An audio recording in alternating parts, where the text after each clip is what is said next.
আউযুবিল্লাহি মিনাশ শাইতানির বিসমিল্লাহ কুলিল্লাহুম্মা মালিকাল মুলকি তুতিল মুলকা মান তাশাউ ওয়া তানজিউল মুলকা মিম্মান তাশাউ ওয়া তুইজ্জু মান তাশাউ ওয়া তুজিল্লু মান তাশাউ বিয়াদিকাল খাইর ইন্নাকা আলা কুল্লি শাইইন কাদির। সর্বময় ক্ষমতার মালিক একমাত্র আল্লাহর, সমস্ত রাজত্ব আল্লাহর হাতে। আল্লাহ যাকে ইচ্ছা তার রাজত্ব দান করেন, যাকে ইচ্ছা তার থেকে রাজত্ব কেড়ে নেন। আল্লাহ যাকে ইচ্ছা ইজ্জত দান করেন, যাকে ইচ্ছা বেজ্জতি করেন। এটা আল্লাহর এখতিয়ার, একান্ত আল্লাহর ব্যাপার। আল্লাহ কার কী দিবে। তো এখন আজকের ভিডিওর বিষয়বস্তু হচ্ছে নিজের চালান যান বা দুঃখ কাটতে পারবেন। নিজের চালান যান বা দুঃখ উপরে কাটার আমল। আপনার হাতকে আপনি তলোয়ার ছুরি বানাই নেবেন কোরআন আয়াতের মাধ্যমে, বিভিন্ন আয়াতের মাধ্যমে। ওয়াকানা হাক্কান আল্লাহ নাসুমুকুন, এটা পাঠ করে 3বার পাঠ করে ফু দিল, হাত তরবারি হয়ে যাবে আল্লাহর মধ্যে। এর হলে সূরা আযাবের একটা আয়াত আছে যুদ্ধের জন্য, এটা পাঠ করলে হয়। আয়াতের নম্বরটা আমার মুখস্থ না এখন। আর তো প্রিয় ভাইয়েরা, আপনারা কী করবেন, আল্লাহর কাছে সাহায্য চাইবেন, নিয়ত করবেন। আল্লাহ মানে আপনি আমার হাতকে আপনার কালাম রসুলা তরবারি মানে দেন, এবং সমস্ত জিন জাদু চালান যা আছে সবজন কেটে যায়। আমি কোপ দেওয়ার সাথে তো আমার শরীরে নিজের হাত দিয়ে নিজের শরীরের উপর কোপ মারবেন।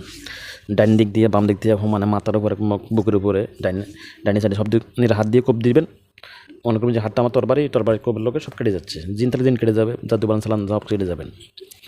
এবং সালান জিন থাকলে এটা ক্ষত বিক্ষত হয়ে পালা যেতে বাধ্য হবে, সালানগুলো কেটে যাবে। যেটা দিয়ে সালান করছে মন্ত্র কেটে যাবে, কেটে গেলে সালান জিনগুলো এমনি চলে যাবে।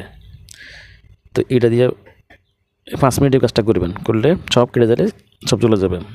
আর ওই জাদু কাটার আয়াত পাঠ করবেন, সূরা ইউনূসের 81-82 নম্বর আয়াত, সূরা আরাফের 117 থেকে 122 নম্বর আয়াত, এবং সূরা তোয়ার 69 নম্বর আয়াত।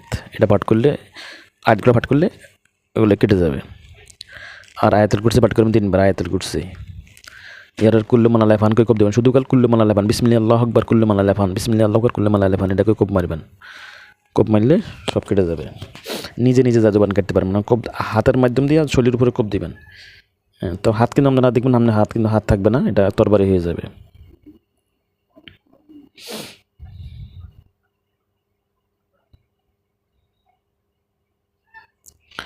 আর একটা আমল করবেন, ফজরের সময় সূরা ইয়াসিন পাঠ করবেন ফজর নামাজের পর।